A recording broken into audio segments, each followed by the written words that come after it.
Erika Munson, co-founder of Mormons Building Bridges. Thank you so much for being part of Three Questions. I am glad to be here. Thank you. Now, Mormons Building Bridges was founded in 2012 by you and someone else. You're a co-founder. Yes. Mm-hmm. Tell us how and why this organization came into being. Well, I'm a Mormon mom, mother of 5, grandmother of 3, and I had noticed that in my congregation and in my community as a whole, there was starting to be even more of an us versus them kind of mentality. And the them often included LGBTQ people. And I've always been one who's interested in defying standard divisions. Like, if you're this, you cannot be that. I was trying to figure out, how can I use my faith in a way that supports my LGBTQ brothers and sisters. So I was just interested in a kind of a gesture, a public gesture. What could I do that would just send a message of unconditional love and support? And I thought, well, where do Mormons not generally hang out? Pride parades. You sometimes see a lot of ex-Mormons, post-Mormons in pride parades, but not a lot of active Mormons, as we would say. So what if I found a couple friends and we marched not in spite of our beliefs, but because of our beliefs, because of the gospel of Jesus Christ, which is a gospel of love? What if we did that? And so I booked a spot in Utah Pride, in a January, and then forgot about the whole thing. And then it was May, and they were saying, okay, what are you going to do? And I just sent out an email to some friends and said, let's march. It's on a Sunday. It's on the Sabbath. Mormons take the Sabbath seriously. Mm-hmm. Let's march in our church clothes. Let's have the signs that we hold be scripture or quotations from LDS general authorities. And let's just do this. And on that day, over 350 people came. Wow. So it was a beautiful, wonderful experience. And it just seemed like this was an impulse that a lot of other people were feeling. A lot of other people wanted to show love and support, but didn't know how to do it. To what do you ascribe the initial success of that first outing when you were in the Pride Parade and you had such a huge turnout? Well, a couple things. First of all, I think the pain of Proposition 8 from 2008 was in some ways starting to subside, but I think a lot of Mormons felt pain over that initiative in California because they had been like good soldiers and the church had asked them to support this, and they did, but they felt bad about it because they felt like this is not, I'm coming across as hating gays by doing this. And so I think there was kind of a feeling, a desire to heal, a desire to show that love. So I just think, I think the time was right, and more LDS families had openly gay and lesbian and trans family members. Mm-hmm. And so everybody knew somebody, and everybody was like, I need to support that person. So I think it was an interesting number of things that came together.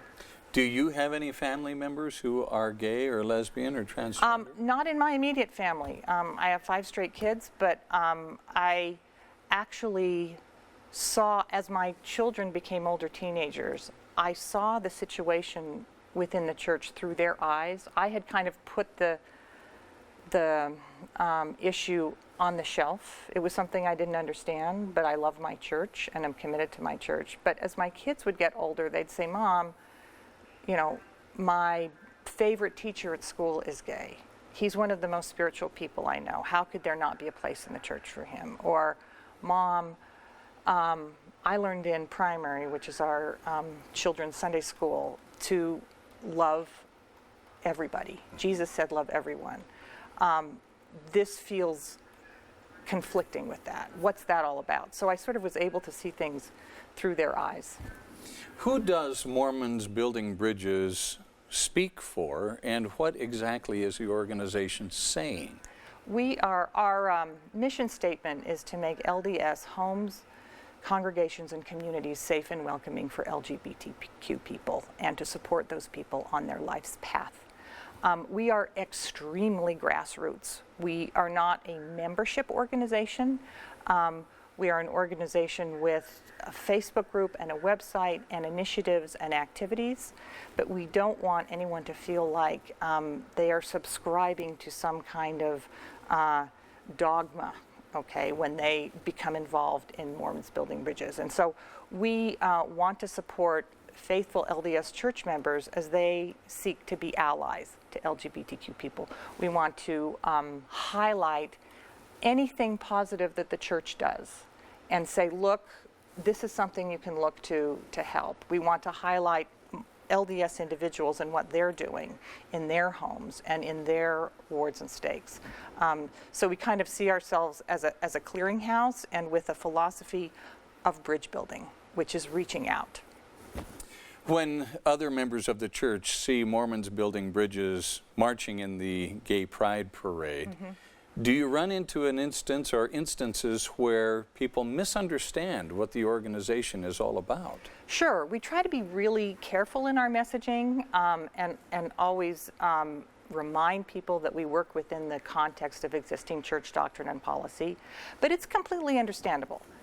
Gay pride parades have a stereotype of being sort of outrageous, flamboyant, lots of skin, lots of glitter, and what the experience has been for me is I am able to maintain my identity as a devout LDS person by the look. We begin our marches with prayer and a hymn, and by how we comport ourselves in the parade. Are there other groups in the parade that we wouldn't be comfortable with having at a talent night in our ward? Yes. But I feel like it's this is what Jesus did, is he hung out with the marginalized. And so I feel like it's a really great learning opportunity and empathy building opportunity for anybody that marches with us. For anyone, a Latter-day Saint who may be watching this and learning about Mormons Building Bridges for the first time, maybe you've heard of it, but not understand what you're all about. Do they need to worry about their membership status in the church if they get involved with your organization? They do not. There is an excellent statement by Elder Christofferson, one of the 12 apostles, that states that no church discipline action would be taken against somebody who marches in a pride parade. So we actually think of this as this is not counter to anything in LDS doctrine. This is expanding and supporting the gospel of love. The LDS Church's doctrine on sexual relations is never going to change, nor is the standpoint of the LGBTQ community and their outlook on sexual relations ever going to change. Yet these two groups are coming together like this, and it is your purpose as an organization to build a bridge between the two.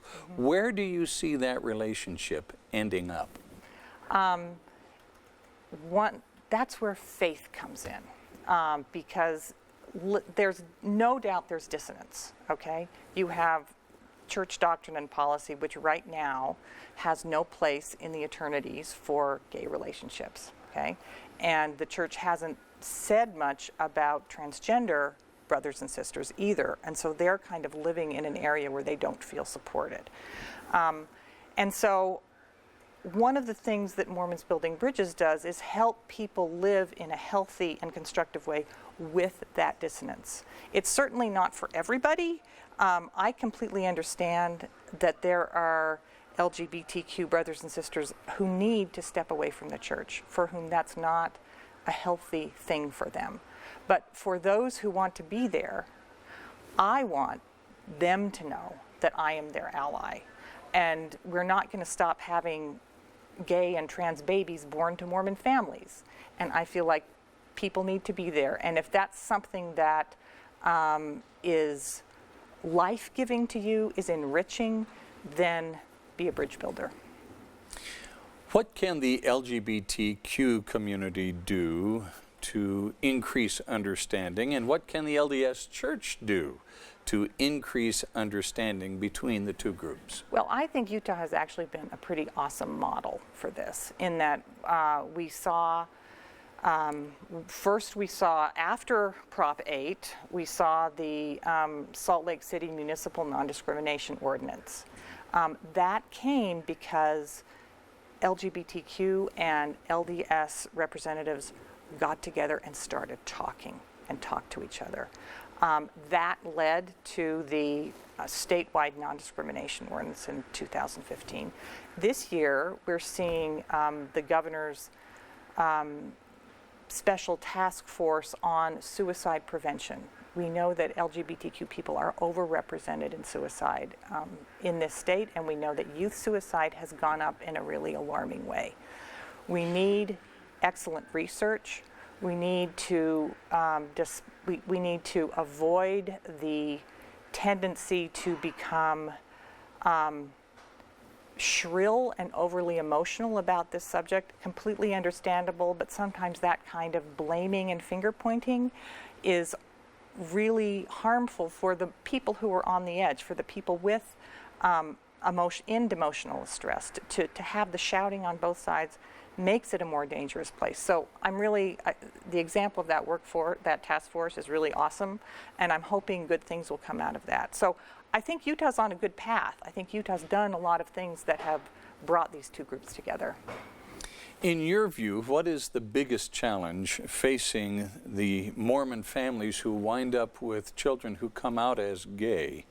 What is the biggest challenge that they face going forward? The biggest challenge, I wouldn't want to speak for them.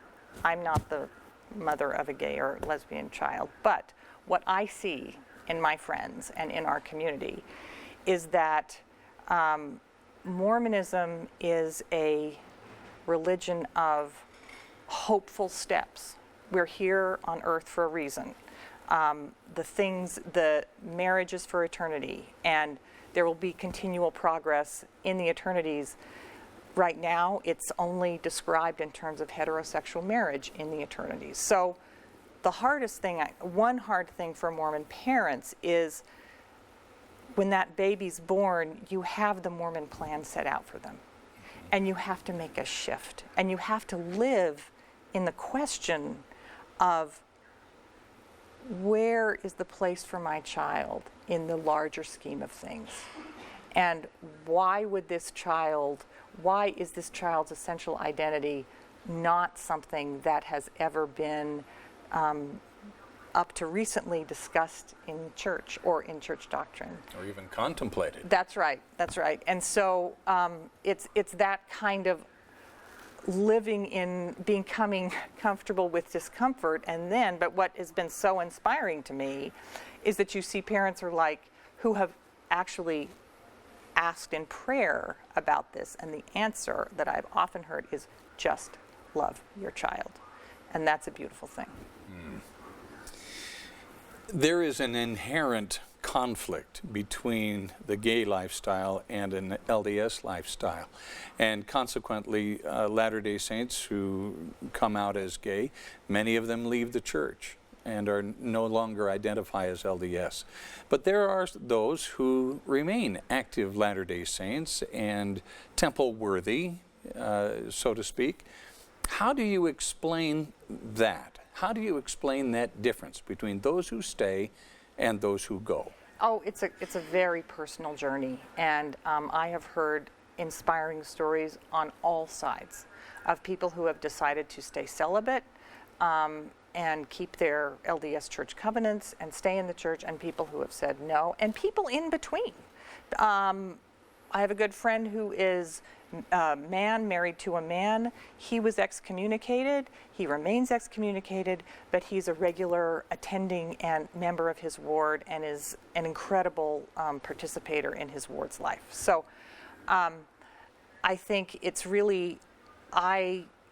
important that all of us not be in a place of judgment on that, and that all of us welcome anybody who wants to be at church, and also not look at your neighbor down the street who may be former Mormon a gay couple with kids, as actually I would take issue when you said is a conflict with the LDS lifestyle.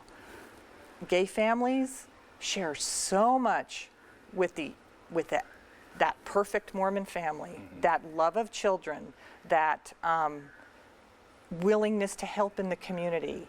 There's really less everyday kind of day-to-day difference than one might think. How are your efforts being received by the church membership and by the leadership of the church? I've not heard anything from church leadership on our efforts, other than that quote from Elder Christofferson about it's okay to march in pride parades. What I've been really satisfied and really gratified by is my experience in my local congregation. I've now had 2 different bishops. They have both been incredibly supportive of what we're doing. My stake president,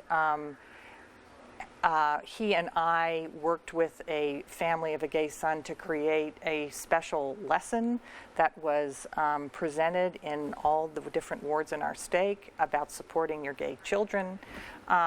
So I think, and we just want to reinforce with the LDS community that we are you. We are you, and there doesn't need to be any division on that. There are Latter-day Saints out there who will stick their heels in, and regardless of efforts by Mormons Building Bridges and the church general leadership reaching out and having dialogues and those kinds of things, there are those members who will dig their heels in and say, no, I'm not budging an inch on this. What would be your message to them? My job is to love those people. My job is to serve with them in my congregation. My job is to get to know them. My job is to also do anything I can. I think one wonderful thing about the LDS Church is how you work side by side with people. And I don't have to be talking LGBTQ issues all the time. And I think if you can create those relationships with people, you see each other as human beings. You don't see each other as symbols of a movement or symbols of a political persuasion one way or the other. And although that or sounds... a lifestyle. That's right. And although, and I just have to take issue with that lifestyle word. It just, it makes gay and trans people crazy. Because it implies a kind of, I don't know, a kind of choice of how you decorate your living room or something, you know, and this is much more. This is identity. But anyway, so what word would you use identity. to describe it? Identity. Yeah, okay. Yeah. I say, how do you identify? I identify as a gay man or whatever. Okay. So anyway, so the bridge building goes both ways, and I really want to honor and respect the more conservative and cultural Mormons for whom strict adherence to what they would perceive as traditional values. And see, our values are traditional, but I can understand how they can look at it and say, no. Strict adherence to traditional values is a very meaningful thing. I completely understand that, and I want to honor that and actually learn more about it and say, tell me what that's like for you.